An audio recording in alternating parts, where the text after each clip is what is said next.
RW down here in the Mountain Storm workshop, getting ready to do a little welding job for Dave's fossils and knives. I want to show you what he sent me. He sent me some 1095. He's making a pole arm, a Japanese style pole arm. This is his profile blade. This is a piece that I can do some tests on. Here's some pipe sections. This is just regular old water pipe like you get from Lowe's. And he wants to, you see there's like a little notch here, he wants to weld the pipe onto this notch so he can put a shaft on it and have a pole on it. And it sounds relatively simple, and it sounds like something you can just knock out. I'll just get the old MIG welder out and bang, blast it or something. But it's really, I think it's really a little more to it than that, at least from what I could tell from my initial research. First of all, 1095 steel is quench and temper type steel. Any quench and temper type steels generally have a recommended preheat and post-heat for welding, and this is to make sure that there's no what they call cold cracking or hydrogen cracking, because with metals like this there's a tendency for the carbon to migrate into the weld material or vice versa.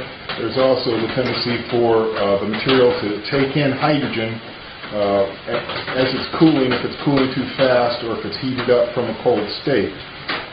It can suck in hydrogen, and then later, even up to 48 hours later, the welds can crack, and you can actually get cracking in the material.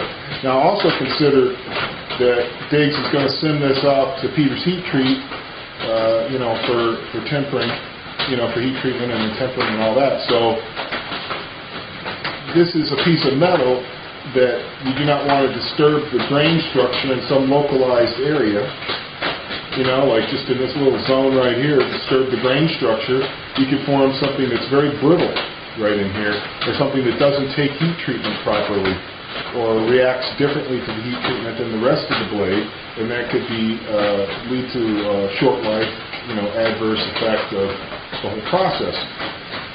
So I want to preheat the zone, about this big of a zone, around the weld. And I think I'm going to be able to accomplish that with a propane blowtorch, to be honest with you. I think if I stick this thing in a vise, and then I just have it where I can just flow the blowtorch around it, and I've got an infrared temperature gun, and I can just check it, and when it gets up to a little bit over 600, then I can start my welding process. Well, that means that I'm going to be moving a piece of, pretty darn hot steel onto this tube, and then it's got to all be perfectly aligned before I start welding. I'm not going to have a whole lot of time to be fussing and fiddling and, let's put a clamp, the clamp slipped off, the piece of metal fell in my lap. Can't have that. Alright? So, it's got to be making a fixture ahead of time to make sure this happens. My plan for the fixture is really very simple. And I'll show you what I'm up to here. I'm just going to blaze off some metal here.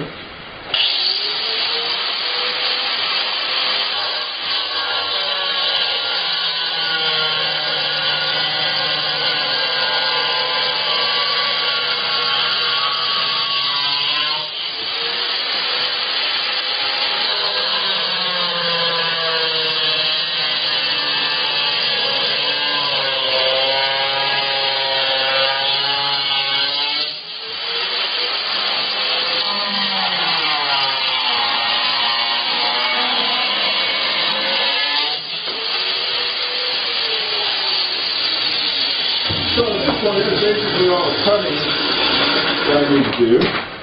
Anyway, I'm going to, I think you can see that, yeah.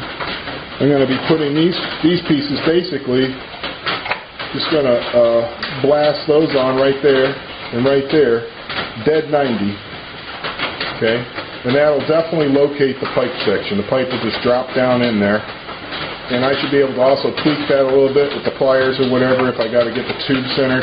Eyeball it up, get the tube in line with this bar as much as possible.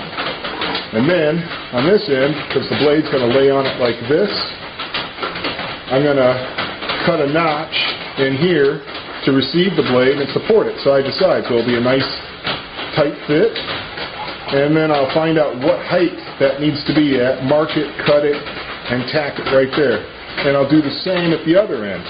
So now I'll have the blade aligned longitudinally and also vertically and at the exact right height, and have the inclination exactly right so that the tube and the blade just lay right on that. Bam, just like that.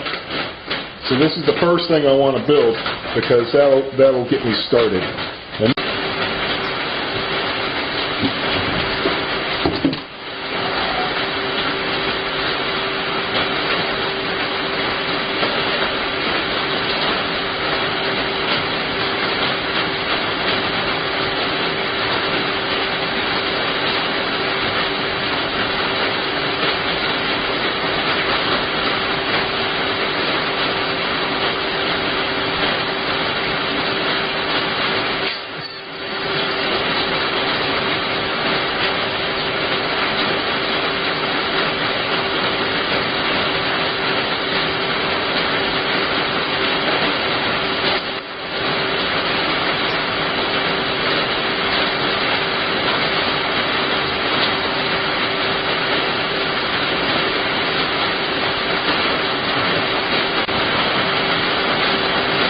Still cherry red, but it accomplished the task. I'm just trying to blast that piece onto that piece, so I'm going to have to rub the soot off of it, and I'll do the other side.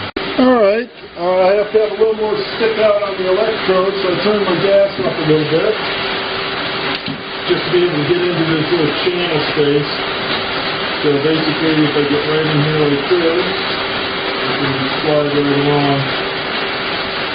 So, give that a shot.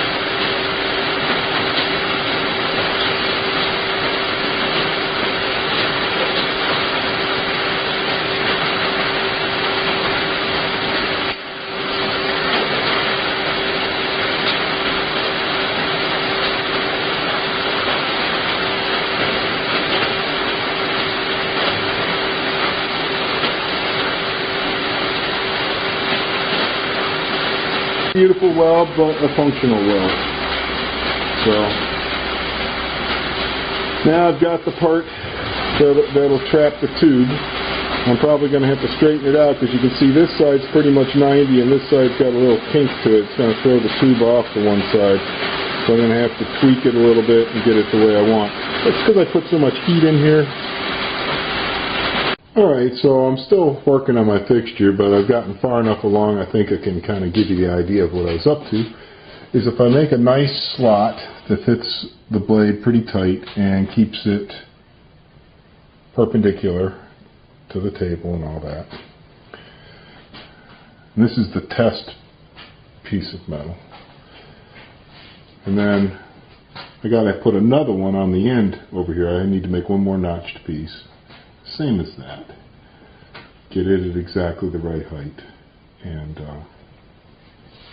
weld those on, and then I'll have a fixture that I can, lay the blade on, and it's, get the pipe centered. So if you kind of look down it with me here, see if I can get the camera centered over it so you can see what I'm looking at. You can see that's a real nice way to make sure that the blade and the pipe are aligned. Alright guys, just a real quick look at this. As the battery on the camera dies. So that's the deal basically. It lets me get that lined up on the pipe just right, keep the blade perpendicular, etc., etc. Alright, so that's my little welding adventure for the day. And I will let you know what happens next. Thanks for watching. Thanks for supporting Mountain Storm. And I especially appreciate Diggs giving me this cool little project to do. What a great way to break in my new phase of the Mountain Storm workshop. Working with such a fine knife maker as Diggs Fossils and Knives. Okay, here we go.